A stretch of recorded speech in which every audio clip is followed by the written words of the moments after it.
Thank you for downloading this Brum Radio podcast. For more podcasts, visit brumradio.com. And now, for your listening pleasure, it's the Brum Picture Show, brought to you by Brum Radio.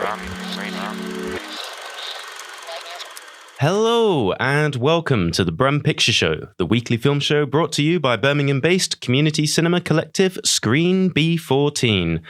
Now, this week we have a very special episode indeed.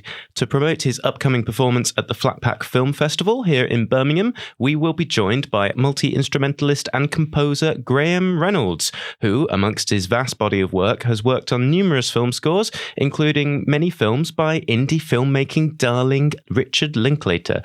We therefore thought it would be appropriate to have a little talk about Richard Linklater today. His new film Hitman, also scored by Graham Reynolds, will be coming out in the UK on May 24th, and the Mockingbird Cinema will be screening the entirety of his Before trilogy on the 12th of May. So we thought we'd have a look back at his filmography and place within cinema. But yeah, exciting stuff. A celebrity guest. Whoop. Time for introductions now. As always, I am honoured to be joined by Screen B14's very own multi-talented filmmaker, dreamweaver and influencer. Without her, the Brum Picture Show and Screen B14 would be nothing, and I'm eternally grateful that she continues to find time for this humble little show. It's the great Nadine O'Mahony. How's it going, Nadine? Do you want that 20 quid now or afterwards?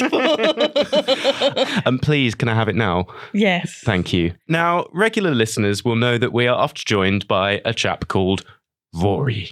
But I'm sad to say that I received this letter from Rory. Dear Paul and Nadine, I don't love you anymore. You can take your film show and shove it up your bum. The Brum Picture Show, the Bum Picture Show more like. I know I'm destined for far greater things, so I'm abandoning you to go to Real Brum Night, where I will network with people so that I can go on to become infinitely more successful than yourselves. I'd say it's been nice knowing you, but it hasn't. Wow. Shut. I know. To be honest, I thought that was quite harsh. But, you know, the joke's on you, Rory, because we've got a celebrity guest this week and you're not here. So, yeah, we're sure that you will come crawling back in no time, begging to desperately cling on to our coattails. Exactly. So that's right, Rory. But thankfully, we are delighted to welcome back to the Brum Picture Show Screen B14's supreme leader and overlord, the great Ben Thomas. So thanks for joining us, Ben. How's it going? It's going very well. It's going very well indeed. Pleasure to join you both again. Glad I've been invited back. Yeah. It's been a long time. It has been a long time. The Valentine's Day episode is, I think, you know. Wow. Rory, for all his letters, his attendance has been quite good recently. Yeah. So. But I will say the Valentine's episode is, I think it's by a mile, our most popular episode. So really? Clearly the listeners have just been waiting for you to come back. So, gotta give them what they want. No, so. you watch those listening figures go through the roof now. So there we go. Nothing to do with our celebrity guests. It will be all for Ben. All for Ben. So yeah, thanks for joining us, Ben. Okay. It's a pleasure. So yeah, Rory, we've got a full studio without you, and you listen. It's going to be great. Now, first of all, I believe, Nadine, that we have an email? We have an email. My goodness. I'm looking forward to this. Friend of the show and Screen B14 rival, Chris Attaway, has sent us an email of Sturchley Open Cinema. So it's, hello, Screen B14 crew. Chris here from Sturchley Open Cinema. Loving the show as always. I wanted to pitch in on a couple of topics from your latest episodes. Ooh. Firstly, for Rory's Rob Reiner test, I'd like to submit Bennett Miller. Who?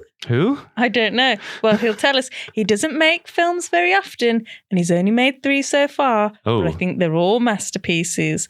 Well, I think you've got to have 5 films at least, haven't you, to pass the Rob Reiner test? So just to remind people, or people that are just joining us, the Rob Reiner test is something that Rory concocted, and it is a barometer of quality for a filmmaker's work. And it's whether or not that filmmaker's top 5 films can beat the top 5 of Rob Reiner. And it turned into quite a healthy debate, one might say. So Chris has submitted someone who has not even made 5 films. Well, let's hear him out. All right. He said, I once made my family watch Capote at Christmas. Oh, I've seen that. They had a miserable time, but I loved it. I once made my family watch Tenebrae on my birthday, and some of the family were too young really to watch Tenebrae. That was a misjudged. Yeah.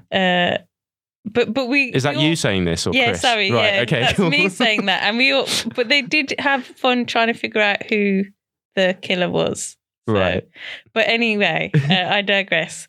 This sounds a little bit sad, but I genuinely look him up every few months to see if he's making anything. Oh. Apparently, he had a doc on the way. Not sure if he qualifies for the Rob Reiner test, but if not, let's just invent the Bennett Miller test. The guy's brilliant. Oh, there we go. There's more to the email. Oh. So I agree with Nadine's point about short stories making good films. One that always sticks in my head is Wendy and Lucy. It's a Kelly Reichardt film and is an adaptation of a John Raymond short story called Train Choir. It's one of those slice-of-life movies where you just follow Michelle Williams' character and her dog, Kelly Reichardt's own dog, over the course of a few days. I love its minimalism and its naturalistic style. It's also got one hell of a gut punch ending. I can't watch it without crying. Reichardt also adapted Old Joy, another John Raymond short story from the same collection, Livability, and that's great too. I'd actually love to see all of them adapted because they're all great. I really wanted to finish with a dog actor named Mashup. Yay! But I'm too tired. Oh. As I write, my dog Mouse is snoring next to me on the sofa, and the best I can come up with is Edward Snorton. But that's not even dog related. No. It's just sleep related. I mean, well, thank you for trying at least, though. I love Chris so much. Yeah. No, well, thanks for giving it a go, Chris, because, yeah, we've, again, regular listeners of the show will know that there was a brief period where we were inundated, well, sent a few two celebrity dog name puns from the film world, such as Clint Eastwood. Clint Eastwood. I thought you meant like Clint Eastwood actually sent the dog name in. That would be amazing. That would be incredible. That would be. I mean, if Clint Eastwood sent in a dog name and that dog name was Clint Eastwood. Hey, Brum Picture Show. How about Clint Eastwood? That's one of your better ones, actually. I still miss Werner Herzog. That was amazing. Yeah, that was good. I like that. I think we need to give Werner Herzog a regular. I actually want to see that animated, like a Werner Herzog dog cartoon character. Yeah, which, funnily enough, leads into a news item. Oh, well, yes. Now it is time for the news section. So, Nadine, what has caught your eye in the news this week? Werner Herzog, not dog. Werner Herzog will star in Bong Joon-ho's hand-drawn animated movie about deep-sea creatures. Oh, yeah. Wow. So if anyone, I've been racking my brain about trying to think of a Werner Herzog sea creature pun, and I'm just drawing a blank. So if anybody has any celebrity deep sea creature or just general sea creature, mashup names. It's a tough one, isn't it? I think that is too. I've been put on the spot, and I am struggling. I've had ages to think about this, and I've not been able really? to. I've not been able to come up with anything. It's a difficult one. Eel it's Diamond. It's going to ruin my life for the next week. Eel Diamond. What's that got to do with Werner Herzog? No, it's a celebrity. Any celebrity. that does broaden the criteria I'm sure he's done some films. Oh, I'm sure. Well, then we could have Shark Ruffalo. Or Eel Blomkamp. No. It's not one of your go-to celebrity names, is it? Just thinking I'm bringing out the proper A-listers now. I don't know that many deep sea creatures. So is it a documentary, the film, or is it like Pufferfish Daddy? Wow. But yeah, is it a documentary? I was trying to save Nadine from that one, and she saw my question and went straight through it and was like, nope. Oh dear, Nadine's lost it. I've got one. Go on. Anglerfish Houston.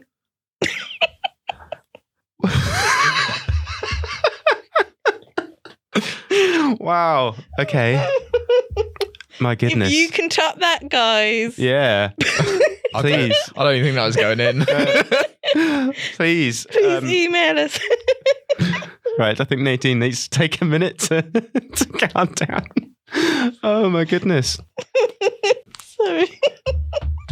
You've got me thinking now. But anyway, well, thanks. Thanks for that, Nadine. That is some very interesting news. And thank you, Chris, for emailing us in. Please do email us at pictureshow@brumradio.com if you would like to share some thoughts with us and, engage with the topics that we've spoken about, or indeed send us some celebrity animal-based puns. That's what we Top do. that. Shark fin Scorsese. Oh, I like that. So bad. Look, these are off. Yeah, off the cuff. Off the cuff. See if Rory's still here with his stand-up comedian ways. Improv skills. Oh dear. Okay, there we go. Well, any other news items, Nadine? Did we discuss Tarantino last episode? Well, yes, I was going to discuss this. So this news was announced right after we'd finished recording the last episode. So it's somewhat old news, but we thought we had to mention it. And just a quick note to movie people. Please, in future, can you plan your press releases around our recording schedule? It's yes, not, please. Yeah, it's not much to ask, is it? Because it just makes us look silly not addressing the big news. But yeah, so apparently Quentin Tarantino's latest film, The Movie Critic, is no longer happening. So that's good, isn't it? And I must say, this is disappointing news because people have been speculating about what this film will be for a while. And at first, people thought it might be about notorious 70s film critic Pauline Kael. And then as time went on, Tarantino dropped a few more tantalizing details. So at first, he announced it would be about a writer working for a fictional porn magazine in the 1970s. And then eventually it evolved into apparently a spin-off of Once Upon a Time in Hollywood, including Brad Pitt reprising his role of Cliff Booth. And there were also rumors that the film would bring back stars of his earlier films to reprise iconic characters in movie within movie moments. So it sounded like it was always going to turn into some kind of like Avengers Endgame for Tarantino films. And there were also rumors that Tom Cruise would be involved, as apparently he was originally circled for Brad Pitt's role in Once Upon a Time in Hollywood. So imagine that. And yeah, they were due to start filming a little bit of it this year. So this is baffling news. And apparently the reason for dropping the project is because he's become more excited by other ideas. Now, I wonder, is it time to hold an intervention with Tarantino and get this ridiculous notion that he can only make 10 films out of his head? Because it's just silly. Well, I'm excited by this news, and I can tell you why. Because I'm waiting for Kill Bill Volume 3.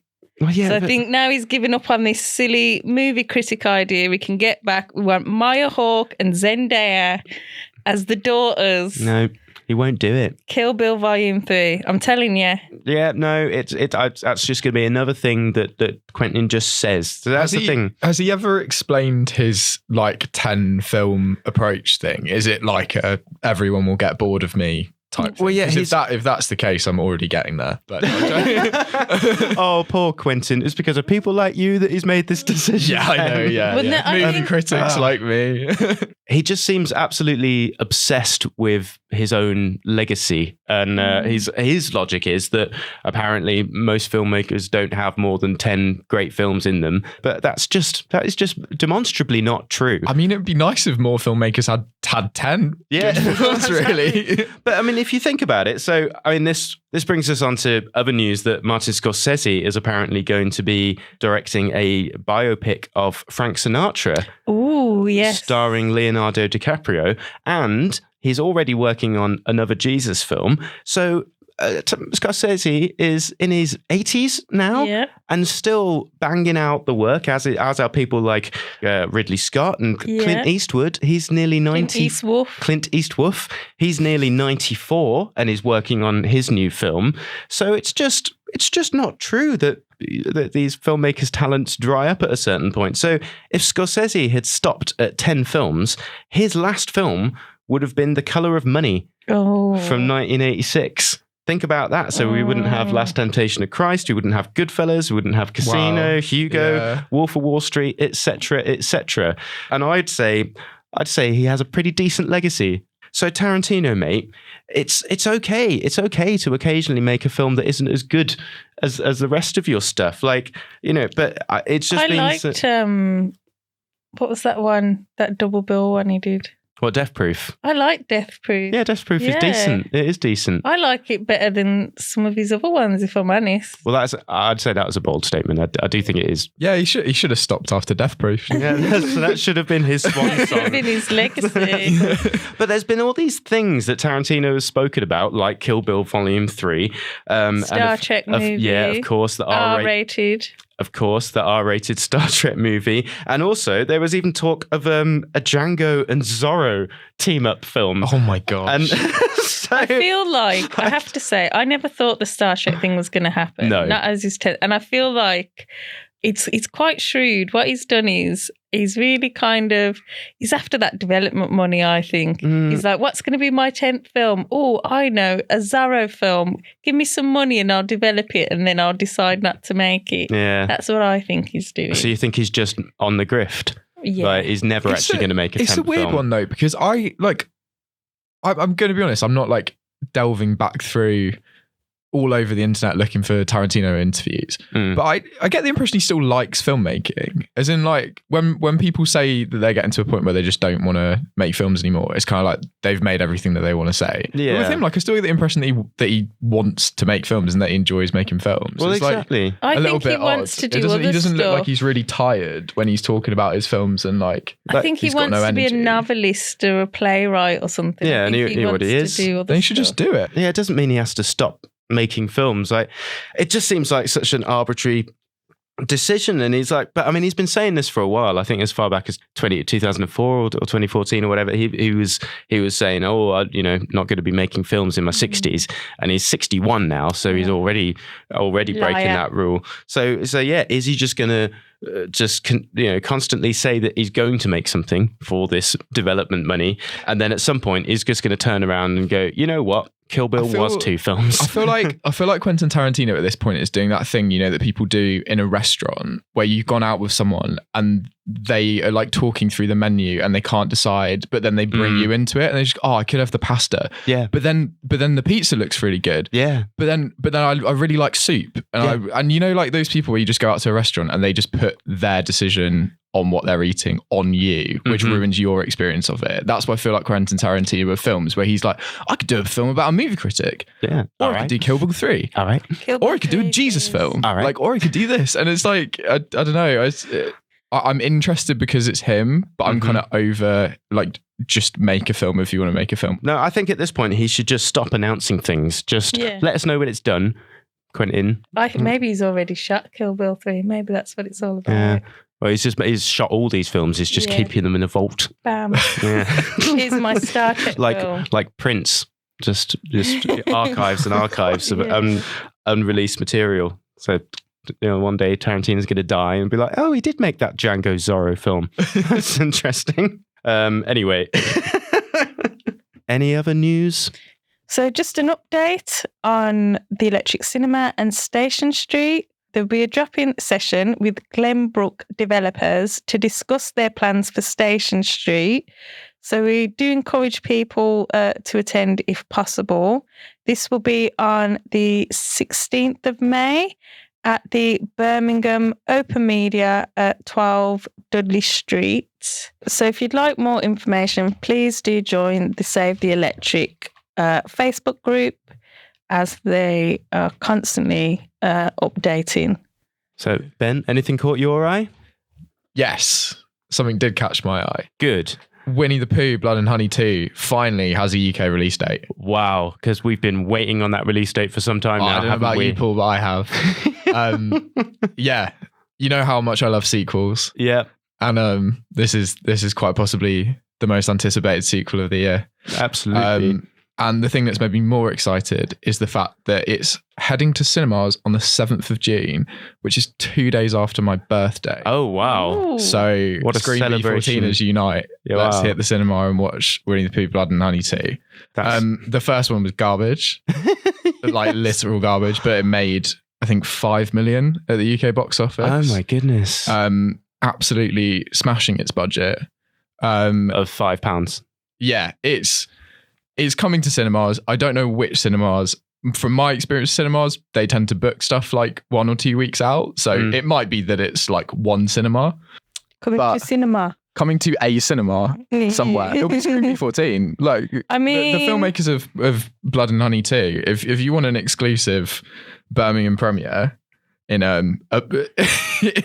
less than glamorous setting, then I'm your man. And I think there is a trailer that's out if anyone wants to watch the trailer. Okay. Paul doesn't agree with trailers. Nor do I agree with Winnie the Pooh, Blood and Honey, so this is just extra and then rage. And then the article finishes with, of course, the Winnie the Pooh films are only a small part of a growing, ambitious cinematic universe currently in the works. Pooniverse, Monsters Assemble, a team-up movie bringing together many childhood favourites with a horror twist, is reportedly heading to our screens next year. So I'm going to be honest, when I first read the article, I didn't read down that low, and that is my genuine reaction to reading that. Oh my god. The Pooniverse. That's the world we live in, guys. It's what the people want. That is, the people want the Pooniverse.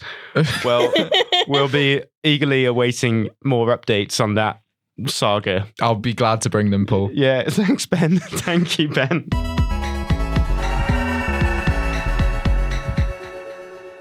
You are listening to the Brum Picture Show on Brum Radio, and to tie in with our interview with Graham Reynolds and the Mockingbird screening of the Before trilogy, we're going to be talking about Richard Linklater. Now, Richard Linklater, it's safe to say, is somewhat of an independent film darling, and whilst he's probably best known for his smash hit comedy film School of Rock, a lovely, lovely film, he's had a very prolific career and quite a wide-ranging body of work. So a lot of his stuff draws on very similar themes, most notably time and suburbia and dreams. Most of his films have a comedic undertone, but he does have a wide range of tones still. So he's got his slacker hangout movies like Slacker and Suburbia, Dazed and Confused. And then he's got the overt mainstream comedies like School of Rock and Bad News Bears. And then he's got his more experimental films, so like his animated ventures, Waking Life and A Scanner Darkly. He's quite an inspirational figure in the independent film world. So he was one of those people that rejected the notion that you had to go to LA or New York to have a film career. And he moved to Austin, Texas from Houston, and just decided that he wanted to stay there and make it work. And he did. So, you know. But does he pass the Rob Reiner test? I'd say he does, to be honest. I mean, because, yeah. If Rory was here, he'd let us know, but he's not. So Rory, I think, would say no, but I don't. I think he does. You're going to overrule. Yeah. Rory's not here. So Rory thinks nobody passes apart from Rob Reiner. The Rob Reiner test came in essentially because Rory deep down thinks that Rob Reiner is the greatest film director of all time. Mm-hmm. Thereby, everyone fails the Rob Reiner test. Exactly. Yeah, but I don't think he wants to say it with his chest enough. So he invented this whole elaborate scheme to try and trap people. Into realizing that Rob Reiner was the best director of all time. Yeah, it's not working. That's my take on the Rob Reiner test. So yeah, Ben, you say Richard Linklater would beat the Rob Reiner test. So what would your top 5 be off the top of your head? Oh wow. So I think Before Sunrise and Before Sunset, I really, really like. I do like Dazed and Confused quite a lot. I like Waking Life quite a lot. I actually really like Apollo 10.5. I've actually never seen Boyhood. So, really? You gotta mention, Boyhood is one of those like really out there kind of cinematic experiments, because I think it was shot over a 12-year period, wasn't it? Yeah, so they filmed a little bit of it every year, and it's quite remarkable that they managed to pull that together, really, because it follows a young boy's boyhood. So it starts out when the kids, like, I think it's from when they're from the age of 6 to the age of 18, and it's the same kid throughout the whole thing. So they would just get back together once a year and then film another bit of it. And the fact that not only did the kid not decide at some point, oh, actually, I don't want to do this anymore, like, you know, halfway through the production, but then the fact that the kid could actually turn out to act in the end, that's quite an impressive thing. So it was quite a gamble trying to put something like that together. Yeah, that would stress me out so much as a filmmaker. It's mad. And it's an interesting one because, as we said, a lot of his films deal with time and moments in time. And there's a number of his films that take place over the course of one day or one night. So we've got Dazed and Confused, and then Before Sunrise, Before Sunset, Suburbia, that kind of, and Slacker as well. That's kind of like a Robert Altman kind of thing that just tracks various different characters. That's been shown at Flatpack as well, isn't it? Slacker. Yes, there we go. So you see, it all ties in.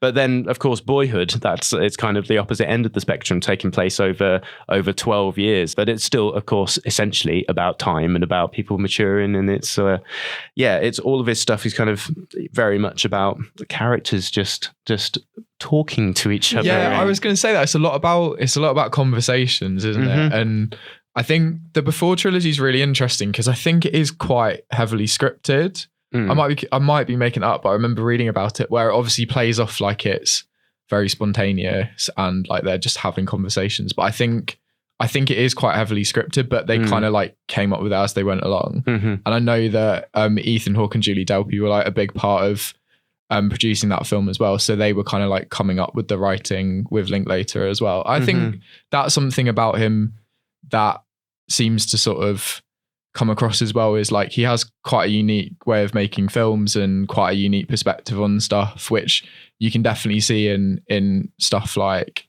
Waking Life, where you get his more like raw philosophical stuff that underpins some of his more normal films.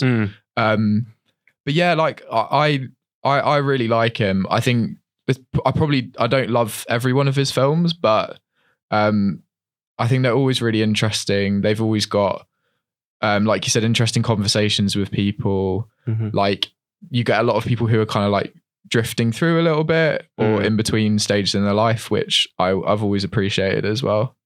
I think, how you watch the films as well, I think depends on what age you are when you watch the films. So like I watched the Before trilogy probably when I was closer in age to the Before Sunset characters. So I feel like that was the one I identified with the most. That's my favourite one as well. Yeah. Having said that, I do think I might be turning into a bit of Before Midnight. I'm like, oh, is that the next stage? I think, so maybe if I went back and watched Before Midnight, now that I'm getting into my 40s nearly, it might resonate on a different level. So I think, and like if you watch, say, Dazed and Confused and you're a teenager, I think that would resonate differently than like me who's watched it now that, again, I'm in my late 30s. So I think that's I think it's the same with all art, but I think especially for Richard Linklater films, I think what age you are when you watch the films is definitely going to colour how you view those characters and their stories. Yeah, absolutely. Because I really got into Richard Linklater's stuff when I was a teenager, and just watching stuff like Suburbia, which is, you know, just a bunch of teens hanging out in the car park to a gas station, and Slacker as well, and all that kind of stuff. That just very much felt like, you know, I wanted to be an American teenager just slacking around, and it's very much something that I wanted to identify with. And it's I just remember just going, oh yeah, that's the life, isn't it? Because I think little Paul jetting off to Texas. Yeah, like 14-year-old Paul. Because I think how I got into Richard Linklater was via Kevin Smith, I think, because I got well into Clerks and all that. And apparently it was Slacker that inspired Kevin Smith to drop out of film school and just make Clerks and just max out his credit cards, because he was just like, oh, right. He saw Slacker and was just like, oh, you can just go and make a film in your hometown, you know, with your friends and whatever, and then come out with something amazing. So yeah, I think I got into his stuff coming off the back of being a Kevin Smith fanboy and loving my Jay and Silent Bob. And then I'd certainly say that Richard Linklater's films are a little bit more mature, and you know, but still it's that same thing of just, you know, characters just talking, just talking about ideas and talking about pop culture and just hanging out. It's, a lot of his stuff is just about people hanging out and just, talking about things that interest them. Kind of the narrative is somewhere in the background, and that's very much the case with something like Clerks. And I think having these conversational films, it makes his films seem very real, and you do believe you're just hanging out with the characters and you're just dropping into this world for a little bit. And I think that's really effective. And they're very autobiographical as well, I think. Mm-hmm. Or that's always the basis for a lot of his films. And I think the Before Sunrise as well was actually based on a young woman that he'd met, and they hung out. I think she worked in a toy store, and he gave her his number. And after the film came out, I think he did try to track her down, but unfortunately he was told that she'd passed away. So that's really quite sad, but that adds kind of poignancy to the other films like Before Sunset and Before Midnight, a kind of almost sliding doors, alternative reality of what could have happened. And I think School of Rock, he said he really related to that character again, this kind of slacker character. Yeah. I think, as poor artists ourselves, I think there's a lot we can identify with in these characters who sort of have not quite joined the program in getting a 9 to 5 and sort of living a normal life. They're still sort of chasing their dreams or figuring out what their dreams are, I think, a lot of them. So I think, he definitely speaks to that kind of, wandering, figuring things out sort of side of people. Yeah, absolutely. I think I've heard him say in an interview that that's one of his things, is just showing that the slackers that society tends to look down on, they've got something to offer too, and it's it's we've got something reassuring to offer too. Yeah, honestly, Richard Linklater says so. Honest, give us some money, please. So obviously Jack Black's character in School of Rock, he's seen as a bit of a layabout or whatever, but then he goes on to inspire all these kids, and that's really heartwarming. That's what we're doing here. Yeah, on Brum Radio, inspiring the future, inspiring the kids. Is this the worst time to say that I don't love School of Rock? It is, yeah. It's like Nadine agrees. If you I am really. It's a good film. I basically, this was one of my most attacked opinions when I worked in the cinema. Rightfully so. The biggest fan of School of Rock. I think School of Rock's in that category of films that I call like blasphemy films. Whoa! As in like. Not wait, I need to explain this. Not I think the film is blasphemy, but you can't not like that film. Right, I see. In like the vein of like The Princess Bride. Like if you go, I don't really like The Princess Bride that much to bring Rob Reiner back in. I don't either. Ooh, yeah. Good job, Rory isn't here. Yeah, but like there's a category of films that you can't not like, and I think School of Rock's in there. But I'm also not the biggest Jack Black fan. Well, I know again isn't the perfect thing. I probably shouldn't have come on this episode. No. You don't have to like everyone. I think the emails are going to come flowing. Yeah. Well, I think it's it's very out of step with a lot of his other films in that it's quite a mainstream studio comedy. I mean, he did another film like that as well, I think. Yeah, Bad News Bears he did and things like that. So I watched it again. I was a bit older, but I watched it with my daughter. So it was one of those films that kind of adults could enjoy, but you could watch with your kid. But at the same time, it wasn't one. I think if I'd watched it as a kid, I'd probably enjoy it more.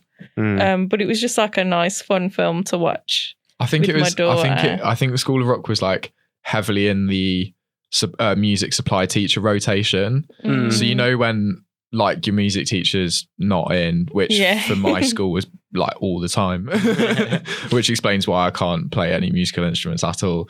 But they would basically pick from like 3 films, and it would be like I can name 2 of them off the top of my head. I think it was School of Rock, Oh Brother Where Art Thou was like always in there, and then there was like a third one which I can't remember. But yeah, School of Rock, I must have watched it about 4, 5, 6, 7 times in school. Anytime the music teacher was off, it was like, let's put on some slightly music related It was fun. It was fun. Yeah, I think it's a classic. Is School of Rock? It's I think people probably seem to agree with that. Yeah. I think I'm in a minority. Yeah. But I just think it's got a very broad appeal, but I admit if you don't like Jack Black, that's going to be a massive hurdle to overcome in that film because he's very Jack Black in it. Yeah, he's the cornerstone. I'd say he's as the most Jack Black almost, isn't he, in that film? Or would you disagree? At his finger pointy best. He's certainly more Jack Black in that than he is in something like Bernie, which is another Richard Linklater film, also scored by Graham Reynolds. Don't you know? Yeah. What's your favourite Richard Linklater film, Paul? I mean, it's like I do love Before Sunrise because it does like just capture this. It's a film I would like to make because I only actually watched it for the first time recently because I wanted to make a thing that was kind of a similar kind of like hanging about thing based on my experiences in Malaga with an old flame. And then I watched Before Sunrise. That sounds amazing. I know, but yeah, and then I watched Before Sunrise and then I was like, oh, okay, well, that's been made. So I might as well not write anything now. So, and there's you can put your own spin on it. The walking and talking idea is not there. Yeah, he doesn't own it, I suppose. Not been monopolised. Yeah. But there was even there's this scene where they're talking about fear of flying, and that was kind of verbatim like a conversation that I'd had with. Are you sure this old flame in Malaga wasn't Richard Linklater? You're actually just walking around. Oh, my secret's out. But it is part of an older tradition because my film Rushed is part of this. I call them wandering films. That's true. Actually, flaneur films. Yes. I think the first one that I'm aware of would be Hiroshima Mon Amour, and then you have films like Cleo from 5 to 7, Lenate, some of the like Eric Romer stuff, some more modern things like Lost in Translation would be in that tradition as well. So I think Past Lives. it's a bit of Past Lives, so it's it's a genre, so I think because actually because that is a thing. Like I think Richard Linklater himself was very influenced by like the French New Wave 1960s stuff, which is like the Clear from 5 to 7, like Eric Romer, like Jean-Luc Godard, like that sort of stuff, which again is like walkie-talkie, different from the American style of filmmaking in the 40s and 50s, which is much more like dramatic and like stage production, like film stage productions basically. And then like the French in the 1960s did a lot more of like stripping back that sort of stage production, and they take it out onto the streets and have the kind of real locations of walking around Paris, and it's Paris rather than a set build or anything like that. And you can definitely see that in a lot of Richard Linklater's films where they're walking around having existential conversations. They're sitting down, they're standing up, they're chatting to a poet because he happens to be there. They're listening to a record. Like all of that sort of stuff is very French New Wave 1960s stuff, which is really cool when you can see the sort of through lines between different stages of filmmaking and the way that then people have been influenced by Richard Linklater in America from him being influenced by some of the French filmmakers from the 60s, and you can see how it's kind of all spread around. Which I always love. I'm a history nerd, so allow me that indulgence. Yeah, no, it's good to have some knowledgeable insight. That's why we asked you on the show. You said Rory wouldn't know a thing about this. Let's boot him out and get Ben back on. Yeah, man. Yeah. I need to get Rory to write me some jokes though. I'll sit here with like a list of 5 jokes and I'll just put them in at different points. I think Rory keeps his jokes close to his chest. He does. It's a precious commodity. He's not going to write for other people. I suppose we should probably move on, to be honest. But yeah, point is, Richard Linklater, if you've not seen any of his films, watch some of his films, because he's all right, isn't he? Yeah. Yeah. You are listening to the Brum Picture Show on Brum Radio, and I'm delighted to say that now we are going to have an interview with Graham Reynolds. And he's had a remarkable career, and his collaborations with Richard Linklater are just the tip of the iceberg. And we were honoured that he took the time out to talk to us, and I'm delighted that we'll be hearing from him now. So we only really scratched the surface with Graham. There's lots of things I wish I could have asked him about, but didn't. But still, I think we covered some interesting ground. So without further ado, here is a link to a very nervous me talking to Graham Reynolds just the other day. So we are delighted today on the Brum Picture Show to be joined by the multi-talented composer Graham Reynolds, band leader of the genre-spanning Golden Arm Trio, artistic director for the non-profit organization Golden Hornet, which supports young and upcoming talent in Austin, Texas, and of course, composer for numerous films, including Richard Linklater's A Scanner Darkly, Bernie, and Before Midnight, amongst many others. So he's here to promote his upcoming performance at the Hare and Hounds in Birmingham on the 12th of May as part of the Flatpack Film Festival. And in some marvellous programming, Richard Linklater's Before trilogy will be screening at the Mockingbird Cinema in the afternoon, so you can really make a day of it. You can watch all three films, then hop on over to the Hare and Hounds to watch the composer of Before Midnight perform live. So that's more immersive than 4DX, isn't it? So thanks so much for joining us, Graham. So presumably you'll be busy sound checking whilst those screenings at the Mockingbird are going on. Yeah, I imagine so. I'm pretty sure I remember what happens in the movies, though. Do you tend to go back and rewatch things that you've scored, or indeed like re-listen to your old music, or is it kind of once it's done, you move on? I think it's weird to sit around and listen to your own music. Yeah. So I mean, of course, I do it while I'm making an album or a score, and I hear it a million times through that process. But after that, I try to forget it exists. So, yeah, we all have to go to like film premieres and stuff like that, and then you see it several times. But once that's over, so it's not a case that like 10 years later or whatever you'll go, oh, I haven't thought about that for a little while. Let's go back to that. Yeah, I mean, I guess if I'm going to perform something, I'll revisit to refresh myself on what I did. But if I'm not performing it, then I leave it be. So you're in London now. So how's the tour going for you? Good, just starting. First show is tonight. We have a show tonight, tomorrow, and Sunday. So 3 nights in a row here in London. Oh, nice. Yeah, I was looking at your tour schedule. There's a lot of dates you're doing. That's quite an exhaustive run. Yeah, it's fun. There's chunks of time in between, so I get to do a little exploration too. How do you spend your downtime? Just roaming around the cities, or walking in the woods, reading books, and visiting places that feel old. Oh, there's a lot of those places in England. Yeah, not so way more than America. Yeah, very true. So do you take inspiration from being on the road? Do you spend much time writing, or are you just there to kind of explore and play? Yeah, I try to take inspiration from everything. My approach is, if I like something, I try to turn it into work. That way I can do it more and not feel guilty about it. So, oh, nice. Yeah, everything channels into the music. Oh, lovely. That's nice to hear a man that loves his work. So your Flatback show will be showcasing your new EP, Music for Profit. So how did that EP come about? What was the genesis of it? So that was a sort of a slow motion Fire Records collaboration. They, along with Lakeshore, they re-released Scanner Darkly on vinyl a while back, and that's how we first met. And then they come to South by Southwest, similar to Flatpack. It's sort of a festival, conference, music, and film event in Austin every year. So we started hanging out. We did another vinyl for The Lodger, a silent film score that I did. And then this is the first sort of full-length Fire album I'm working towards. So first the EP and then an album. Oh, lovely. So the show at Flatpack will have accompanying aesthetics from Inner Strings, who's worked with James Holden, amongst others. So how did that collaboration come about?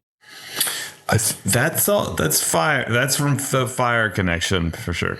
So I'd say I was listening to Music for Profit, and I'd say it is a very cinematic EP. So did you have visualizations in mind when you were composing the music, or is that something that you discussed with Inner Strings, or do you kind of let him take the rein on that side of things? I certainly didn't prescribe any visuals. The music I've made has often felt narrative or cinematic, and so it's very easy to connect images to it. And since there are no lyrics, there's nothing so concrete telling you what to picture. So I think everybody pictures different things, which is good by me. You're not kind of thinking of something specific when you're composing or writing? If I am, then I usually let it go. One of these themes was originated as a dance score. Mm-hmm. Sort of a variation on a theme. And this initial theme was written for a dance we did at these swimming pools outdoors in Austin, sort of spread over a large swim park. And we extracted that and then rebuilt new material on top of it. This all sounds really cool, man. Yeah, I'd love to come over and see some of the artistic projects you've been putting on over in the States. We stay busy for sure. Yeah. No, it's good. Just looking at all the different things you do and all the plates you spin. Like, how do you find the time to do these things? Well, for one, I try to make them overlap. Everything feeds each other. If I get stuck on one project, I can dip into another one, make progress on that, and then come back with a fresh perspective. But I like working on a lot of things at once. Actually, I was wondering, like, so how much of a distinction do you draw between your different musical outlets? So, like, when you're writing for a film, do you start afresh and go, right, I'm focusing on this, or do you draw from do you work on music and then go, I might save that for a film at some point, or how do you decide what project your material goes into? I do have a lot on the shelf, so sometimes we can pull things off the sort of not literal, but the sort of virtual shelves and try plugging it against picture.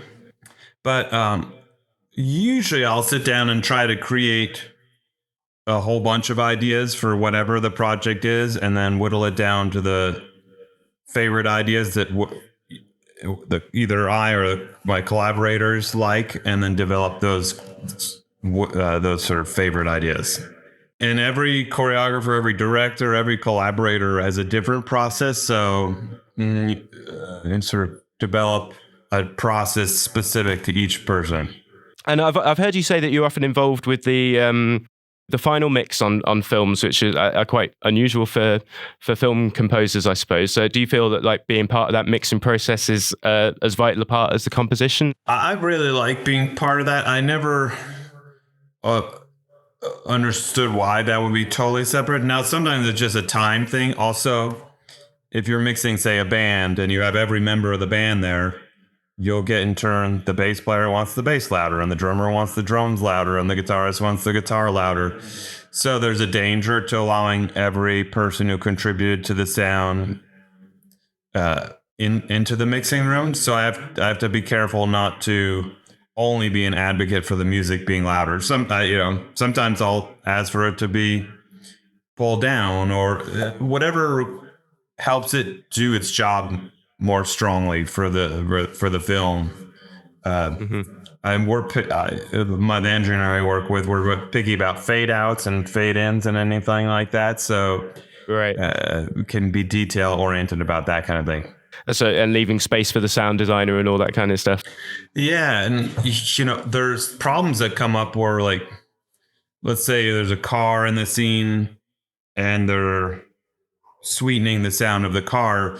If that has the same frequency content as the music, then you have to figure out how you're going to balance those two things, because the engine sounds better, but all of a sudden the lower end of the music no longer cuts through. So we have to figure out what's the solution and how do we compromise around that. And does that also influence, like, what instruments you use on a particular score? Like, how do you narrow down, like, what's going to be the sound for a particular film or project that you're working on? Palette is usually a pretty early conversation with the director. What feels right for this particular project, and then that evolves through the course, because sometimes what sounds good in your head doesn't actually work with picture. So the more we can try ideas and then develop a palette that's specific to the film. Once you have that, it's a lot easier to color in between the lines. And then there's a matter of some practicalities. How much time do we have? How much budget do we have? Sometimes you get a very short window of time to do a whole project. And so the more you can narrow the palette, the fewer people involved, the faster you can be, and the more nimbly you can adapt to director notes. But if you have a much longer period of time, that allows for bringing multiple different ensembles in, a string section or a rhythm section, or trying things and then still having time to adapt to the notes. All right, lovely. So your work with rescoring silent films. So you've done live scores for Nosferatu, and then there's of course the Alfred Hitchcock's The Lodger. I was listening to that last night, and it's amazing, man. Thank you. Yeah, no, it's just great. So yeah, how did that come about? You're working on silent films, and there any other things coming up that you'll be working on soon? So I didn't go to music school. I certainly didn't go to film music school. I wasn't trained in this. So silent films and theater as well as dance, but theater and silent films are really how I learned to score to a narrative, collaborative thing. The first films I did were silent films. Battleship Potemkin was my first silent, and it's epic. It's two hours plus, I think. Once I started doing contemporary films, it seemed much easier because a silent film, you have to score the entire 2 hours plus. And for a film, you have only a small portion of the film actually has score. So all of a sudden, it's like, oh, I did the hard part. I did those silent films. Now I can just do a handful of cues, and it's not easy. The only thing that's different and harder, I guess, is that Alfred Hitchcock and every other silent film director is no longer with us. So there's no collaborative conversation with someone else who has authority over the music. I get to make all the final decisions. So, of course, a new film is very different because I'm fitting within the director's vision, and the director's there in the room for me to talk about with it. I mean, I wouldn't want to betray the Hitchcock's intent or Eisenstein's intent, but I can't ask them, and they can't say, no, not that one. But of course, a living director does that all the time. Of course. Well, I suppose that must be quite freeing in a way, not having to worry about Alfred Hitchcock going, oi, what you doing that for?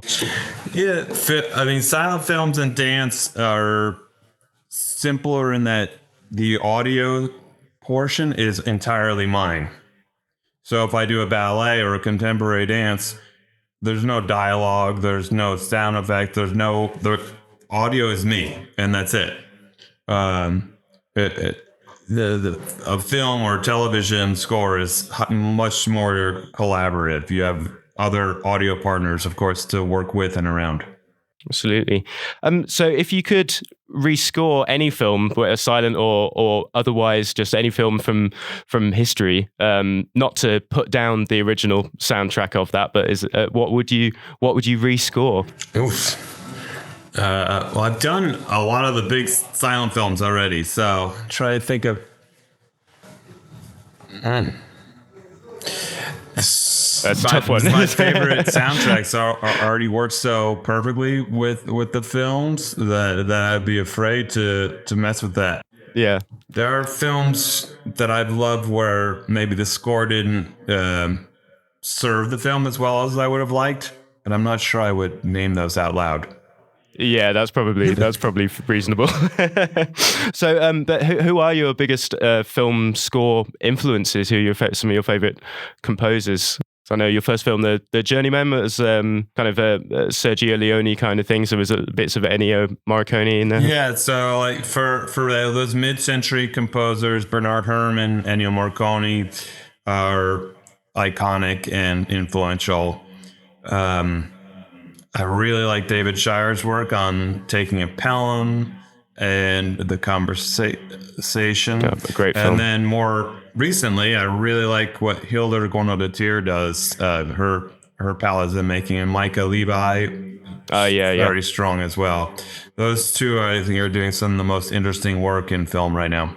Yeah, Michael Levi, definitely. We're big fans of at the Brum Picture Show. Yeah, man, absolutely. So did you always want to compose film scores, or is it just something that just kind of happened? I always loved film scores. I mean, the first movie I saw in the theater was Star Wars, so that had a bit, the like iconic famous score. And so music for film was very present in my mind from when I was little. But I didn't seek it out. I was in Austin, Texas. It's not really a film town. I was playing shows and people started asking me to score. Oh, I'm doing an experimental puppet show or a theater thing or new film shorts or whatever. And I started doing all this stuff, and then that grew into film and TV scoring. Oh, nice. So how much does improvisation factor into your work? Would you say your film scoring is more kind of composed, or does it all still come out of improvisation, like the stuff you do with Golden Arm Trio? Both. I'd say it's dependent on the scene, depends on the project. There are some scenes where I've played along and then taken that and turned that into the score. And so it could be 100% improvisational foundation. And then you capture that with MIDI, and then you can score it for whatever instrumentation. Other times, themes are brought out, and it's at the very beginning, and then those are arranged, and it's more traditionally composed. So you obviously work with other musicians quite a lot. Like collaboration is obviously a big part of your work. So I just wanted to ask about how COVID and lockdown kind of changed that for you. Did it mean that you were collaborating online with people that you wouldn't necessarily have worked with before, or was it? Yeah, how did you find that time? So I did a couple of films during COVID. One of them I just did by myself. It was more of a horror score and weird sounds and old synths and sound designy kind of thing. So I was able to do that by myself. And then as we started to slowly relax things, I would bring in one player at a time. So we would do like a trombonist and then layer him on top of himself, or a string player, or layer them on top of themselves. And then eventually 2 people, and then eventually 4 people, and then it was back to normal. So it just set parameters, and that parameters are always fun for creativity. They help you think differently. Yeah, it's always good to have limitations. So yeah. You still avoided kind of online collaboration, that kind of thing, and just you much prefer to be in the room with someone else when you're working? Yeah, I've tried that where I send recordings, someone else plays on top and sends it back, and I find it's much harder to get something you're excited about than if you're in the same room. I'd rather work with fewer people but in the same room. Absolutely. I just wanted to ask about your thoughts on the rise of AI and your thoughts of its role within creativity. Is it something you're scared of, or do you think it can be a useful tool for musicians or art in general? That's a big question, I know. It is a big question, but I'm not particularly scared of it. I mean, for one thing, it's out of my control, and so not very helpful to anyone for me to stress about it too much. I think measures to protect composers or musicians are at long range not gonna be the fix. Technology comes along regularly and wipes out jobs, and then other jobs come in their place. So I'm hoping that it opens up opportunities more than takes away. Printing press took away all of the people, those illuminated manuscripts, they don't make those anymore. It doesn't mean there won't be job loss and pain associated. I mean, there's so many scores I can imagine someone saying, okay, I don't have a big budget. I'll just tell AI I need a gently nostalgic score that reminds you of the 1920s. And then AI does it, and they don't need a person anymore. But since I had no control over that, I don't spend a lot of time worrying about it. all these sorts of technologies that have wiped out jobs in the past, still in the United States, we have 3% unemployment or something low, something very low. So, and there's a lot of creative work being done, and creative work that no one could have imagined 100 years ago.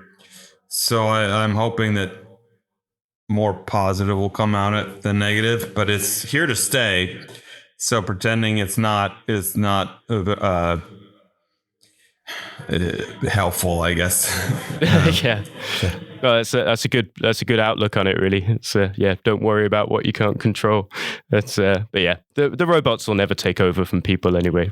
And if they do, they do. We accept our robot overlords. Very good. Right, we're nearly out of time here. But I just wanted to ask: is there a underappreciated film that you think our listeners at the Brum Picture Show might not have seen and should know about? Just anything that you're particularly fond of that you think, people should know about that, but no one really talks about it. How deep cut is the audience? Because we already talked about a couple that I love. Conversation, that's an amazing film that was made as a personal project in between the Godfather films. Yeah, yep.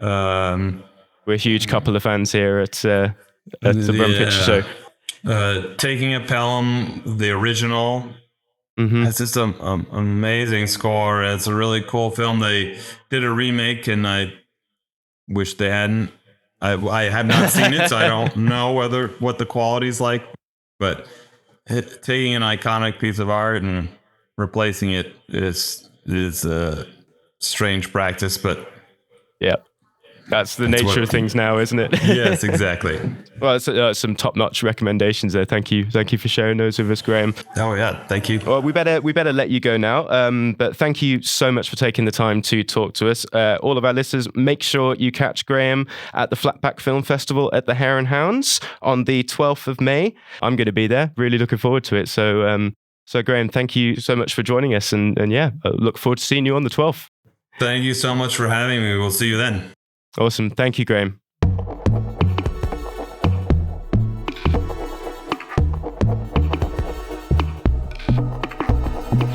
You are listening to the Brum Picture Show on Brum Radio, and it is the review section now, and we are going to be talking about Challengers, which is a romantic tennis film of all things, and it follows Zendaya, who is a former tennis prodigy who, after an injury, becomes coach for her professional tennis-playing husband, who is on somewhat of a losing streak, and then things get messy when he has to go up against his former best friend and his wife's former lover.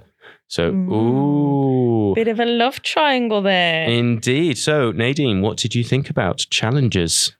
Well, I enjoyed it. I think it's very entertaining. Felt like a bit of a departure for Guadagnino in that it's a really solidly sort of kind of mainstream entertaining film with a star in it. And really interesting cinematography from previous collaborator Sayambu Mukdipram. Sorry if I'm pronouncing that wrong. Because it's almost like the opposite of Call Me By Your Name, which they shot on a single lens, a 35mm lens, I believe. I mean, there's every single angle you could possibly imagine in a tennis match. It's just insane, the kind of the close-ups and the underneath, and now the camera is the ball and the camera's in the racket, and now the camera is Josh O'Connor. And so it's very, very different to previous work of his that I've seen, but there definitely are themes, and there is weirdly a very similar scene to Call Me By Your Name. There's a party scene that really reminds me of the party scene, just the way it's lit and staged, and even the costume and the characters really reminded me of Call Me By Your Name. But it's really, really energized, but at the same time weirdly paced. It felt a little too long for me. It's coming in at 132 minutes. I think it could have been 90. And it's not even about length, to be honest, because I like a good long film, but just something in the pacing didn't quite work for me. Having said that, I really enjoyed it. Even if some of the cinematography was a bit OTT at times, there's one particular scene set in a car park that just reminded me of like an anime or something. It became almost like an animation. It was a really weird technique they used, and I think Guadagnino himself has said he doesn't like tennis. So I think a lot of this kind of innovative and interesting cinematography is to try and make tennis exciting, and it is exciting. It's got a non-linear plot structure as well, which gets a little bit confusing at times. I know we both were slightly like, hang on, are we 8 years ago? I think the way I kept track was by Zendaya's hair. That's how. So that's if you're having trouble tracking where we are in the film, long hair in the past, bob in the present, shoulder length in the middle. So that's my tip there. Yeah, hair's always a good way of judging time, isn't it? Definitely. Measuring time. Really great score. Felt like was in a nightclub for most of the film. It's kind of could be a bit overpowering, perhaps. I enjoyed it. Reminded me very much, and I don't know if you'd agree with this, Paul, reminded me very much of Danny Minogue's Neon Nights, which turns 21 this year. It's a bit of a weird reference, perhaps, but I think Luca's a fan. Yeah. Honestly, please do check out the score of this film and Danny Minogue's seminal album and tell me if you agree. Yeah, I'll admit that wasn't a reference point for me, but then you played me a bit and I was like, yeah, all right, yeah, sounds... Similar, very dancey, basically. Very Euro dance, early 2000s kind of energy it was giving off. But no, it's enjoyable. I think it's fun. It's very youthful. I think he's making it for the youth. A little OTT in places, but I think that's part of the fun. And lots of very, I don't know if I can say this on the radio, lots of interesting phallic imagery with food. So if that's the kind of thing, I think actually that's one thing I should mention. It's a very sexy film, but it's not a very sexual film. I don't think it's as sexual as perhaps some of the marketing might suggest. So if you're going in it expecting to see quite a lot of Josh O'Connor and Zendaya, you might be disappointed. There are penises in there, but not from the leads. And it's very homoerotic. not from the ladies. So if you want some star penises, there's a lot of this men, isn't the film for you. I actually forgot about that. There's a lot of men walking around in the gym or in the changing rooms. Yeah, I forgot about that. How could you? Too busy focusing on Zendaya's I was too busy just bobbing my head along to that soundtrack. But it's a fun movie, and I think a lot of people, there's a lot of love for it on Letterboxd right now, and I think if you're young or youthful or energetic, you'll love it. Yes. If, 2+ hours of dance music and tennis don't sound like your thing, this is going to be torture for you. Absolutely. Yeah, no, I've very much enjoyed it as well. And I think it's a perfect example of what a great director can do to elevate its source material. Because on paper, a romantic tennis film sounds a bit rubbish because let's face it, there haven't really been too many great films in that subgenre. Like at all. There's like that Match Point, wasn't there? Match Point was the only one that came to mind, and I didn't really like it. There was Wimbledon as well, wasn't there? Oh, yeah.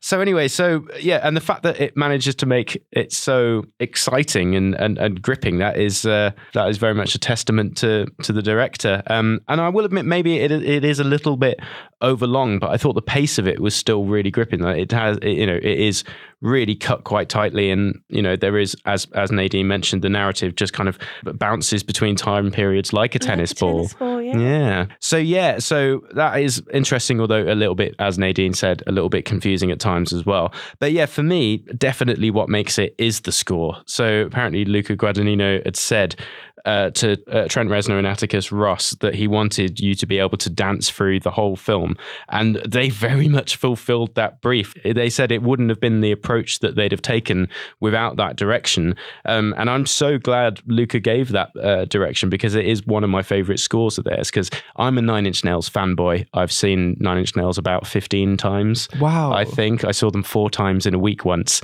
and I just absolutely adore them. I had no idea you were such a Oh yeah, man. So when they started doing scores, I was very excited. But even I, as a big Trent Reznor fanboy, would admit that some of their scores kind of tend to merge into one. It's just like, yep, Trent and Atticus are doing their thing again. Yep, they've pressed that button they've triggered that synth pad.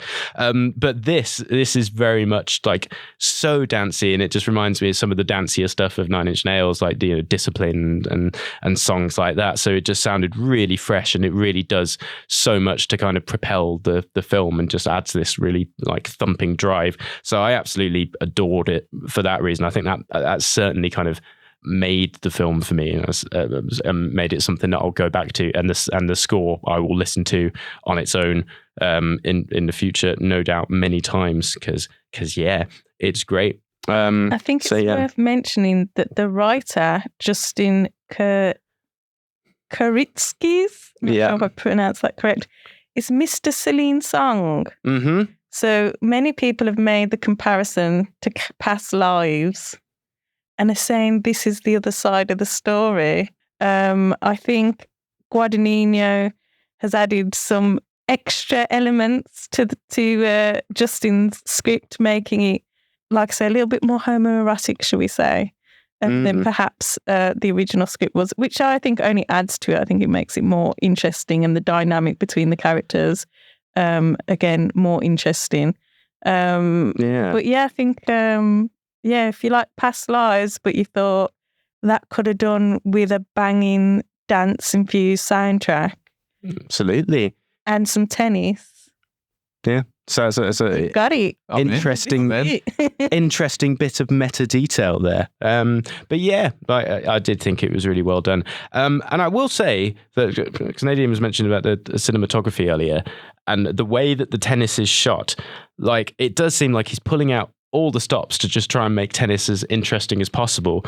But to be honest, I'd say that made some of the tennis quite hard to follow what was going on. And I'd say there's a reason that when televising tennis, they just have a static camera, because you can see where the ball is going. So as a film fan and a sports fan, like filmmakers, I don't know what it is. They just like don't know how to capture sports. I haven't seen Challengers, so I'm not necessarily commenting on Challengers, but like football, tennis, just normal running. Like I don't know what it is about filmmakers, and maybe it's like because if you're into filmmaking, then you don't end up doing sports. But like the amount of filmmakers that just have not the faintest idea how to capture any kind of sporting action is hilarious. Well, it seems there's always that temptation to just, you got to cut as much as possible to make it as exciting as possible. But it's so disorientating. You don't know where the ball is. Exactly. So the best thing to do is just keep the camera still and just let us follow what the ball's doing. And I will say with this as well, like it does, because I'd say tennis is one of the few sports that I actually like. There are some bits in this where you just like,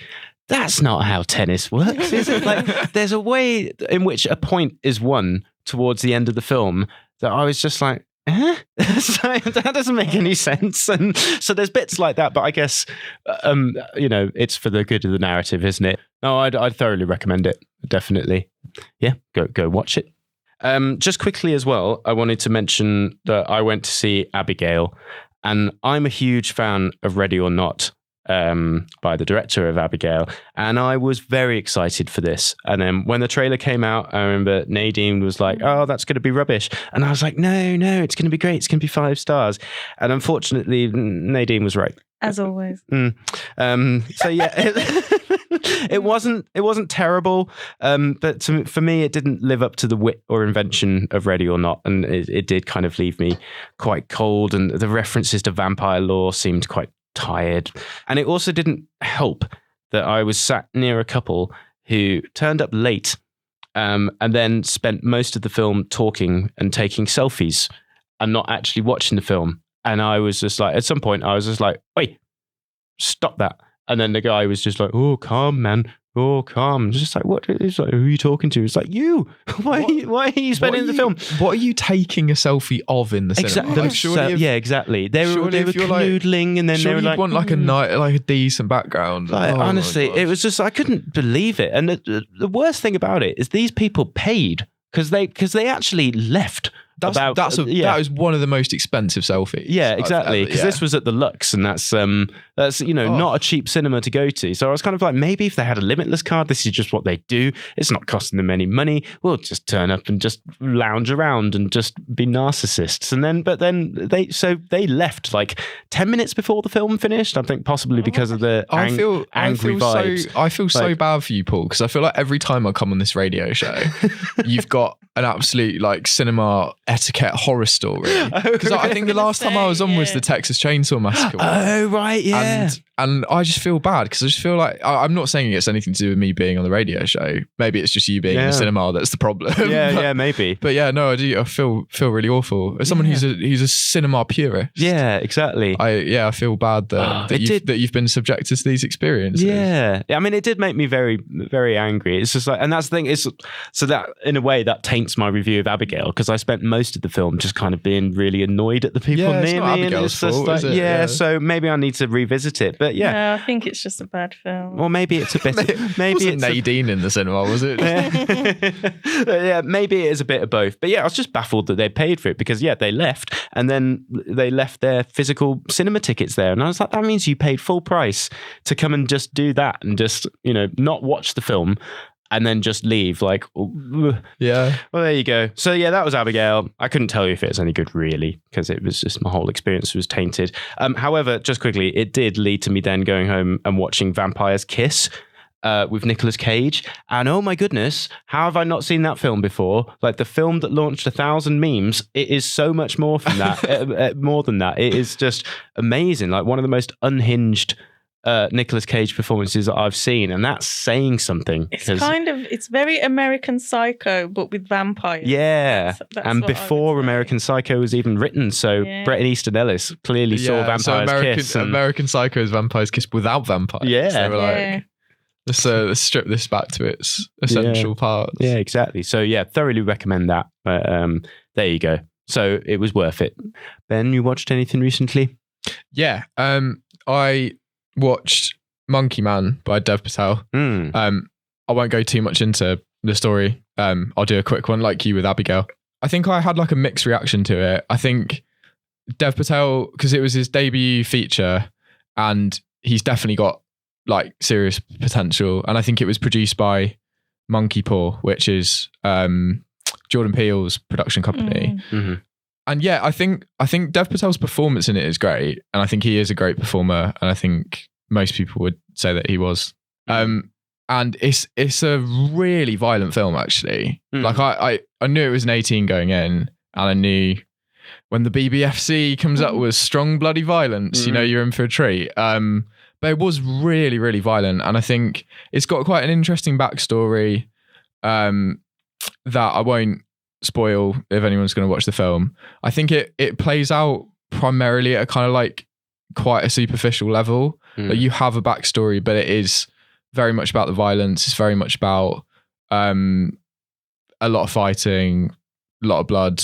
I think there are probably people better placed than me to kind of unpack the way it situates itself in film history. I know I spoke to one of my friends, and there is like a genre of Indian filmmaking that is like an excessively violent kind of like genre of film, which I haven't watched much of myself. Kind of heroic bloodshed type. Yeah, I think so. Yeah, I'd need to do like a bit more research into it. But yeah, I mean, I think he's got serious potential as a director. I don't think the story was quite fleshed out enough for me to come away like completely bowled over by it. But there are some great action sequences, almost like old boy style action sequences where you just got people coming from everywhere and like inventive ways of hurting each other.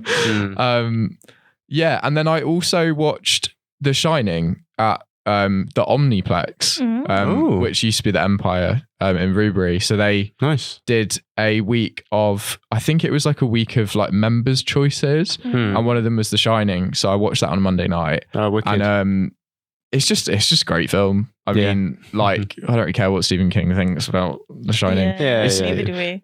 No, that's good. I found my people here, clearly. It's just a brilliant film. Like I've seen it, I'd say like over 5 times now, and I kind of that was the first time I'd seen it in a cinema, and it was great. It was a great experience. Yeah, like my plea to the Omniplex is that they play more of the older films, because I really like watching them in the cinema. And I don't know if I've seen it in the cinema. No, it was really cool. I just happened to see it and thought, yeah, let's go for it. But yeah, I mean, there's nothing that I can say about The Shining that hasn't already been said, so I'm not going to. But yeah, it was a great experience. Thank you, Omniplex. Yeah, cheers, Omniplex. Yeah, I'd love to see that in the cinema. I don't think I have either. Also, I really like Dr. Sleep. Do you like Dr. Sleep? Yeah. Oh, that wasn't very convincing. No, not as much as The Shining. It's all right. Not as well, much. Sure, no, Yeah, but yeah. I do think it holds up as one of the great sequels. To be honest, like I thought Doctor Sleep was way better than it had any right to be. I agree with that. I do agree with that. Generally 5 stars for me. I just thought it was great. Sorry about my unconvincing reaction. Then that was. I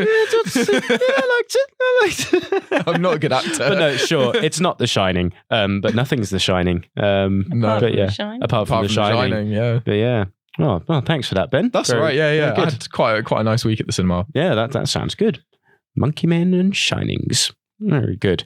Well, I suppose that we should probably move on with our lives. So that is about it for the review section this week. But we've just got time for Nadine's roundup of local news and events. So quite a lot going on over the next month. On the 7th of May, Journey Film Club will be showing Steel Magnolias at the Birmingham LGBT Centre. On the 17th of May, there'll be an overlap social at Norton's Digbeth. So if you enjoy your animated shorts, do get down to that. And on the 23rd of May, we'll be having our own short film night screening, Midland Shorts, at the Cuban Embassy. Now, from the 10th to the 19th of May, we'll be having Flatpack Film Festival. Hurrah! It's 18th iteration at various locations around Birmingham. I'm just going to pick some highlights. So, of course, we've mentioned Graham Reynolds at the 12th of May at the Hare and Hounds. We'll be there. Please don't say hello. I don't interact well with the public, but you know, you can take a sneaky selfie if you like. On the 15th of May, Whatever Pays the Rent will be teaming up with Flatpack to show Mean Girls at the Mockingbird Cinema. On the 16th of May, you've got Mail, Rick Mail that is, and that's at Pan Pan, and that's free. Yes, do check out the programme. There are lots of free events. And for some of the other events, there are a limited number of solidarity tickets. So if you can't afford to go and see some of these things, but you'd love to, please do check it out. On the 17th of May, Sturchley Open Cinema will be showing All of Us Strangers and Fabulous Femininities and Filmmaker Discussion. Say that 3 times fast, at Sturchley Baths. And on the 19th of May, now this is my personal highlight. I'm going to sell it to you in one sentence. So this is called IKEA Heights, and it is basically a soap opera filmed in IKEA without permission. And you'll recognise some of the faces in this. It's absolutely hilarious. And that will be at Pan Pan on the 19th of May. So do check that out. And that is also free. On the 19th of May, Flatpack will be teaming up with Boxer Short Films to show a selection of shorts at Pan Pan. And on the 21st of May, Journey Film Club will be showing The Little Mermaid at the Birmingham LGBT Centre. So that's your May film screenings all wrapped up for you. And like I said, if you've got any recommendations, please do let us know, because we'll be checking out Flatpack too. Oh, very good. Yeah, lots to look forward to then in that Birmingham. Well, thank you very much, Nadine. Well, that's it for another jam-packed episode of the Brum Picture Show. Do be sure to join us next time. But in the meantime, it's goodbye from me, Paul. It's goodbye from me, Nadine. And goodbye from me, Ben. Goodbye. You have been listening to The Brum Picture Show, a Screen B14 production for Brum Radio. Tune in next time for more film fun, and don't forget to email us at pictureshow@brumradio.com. Thanks for listening. Goodbye. Dreamweaver, I'm especially like. That's Yeah, like Garth Marenghi. Yeah. Dreamweaver. Dreamweaver and Visionary. You met Garth Marenghi? I met Garth Marenghi, and I state Garth Marenghi. He was in character, and I got one word out of him, which was understood. And I was a little bit disappointed. What did you say to him to get I understood? offered to help film Did you tell him where the fire exits were or something? I offered to help him film a documentary to find the missing, is it Caroline Lamb from the show? Oh. Right. And he said understood, and that was his response. So. Oh, there you go.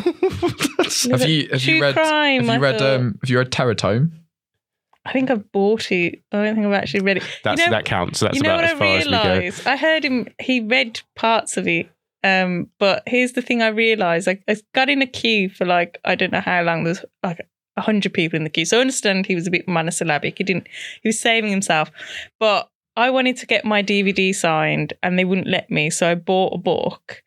And he signed it as Garth Marenghi, and I walked out that queue realising that a fictional character has just signed my book, and I could have done that myself because he's not real. What? It's not real. Oh. He dreamweaved himself into existence. Well, that's my dreams crushed. That's I thought that you were going to say that's your dream crush, and I was going to say that's, that's something I didn't know about you, Paul. Oh, that Garth. Always dreamy. Calm down. I nearly did a spit take there. Oh dear, that's not good. Anyway, moving on. Moving on. Thank you for listening to this Brum Radio podcast. Don't forget to subscribe and rate us on your podcast app.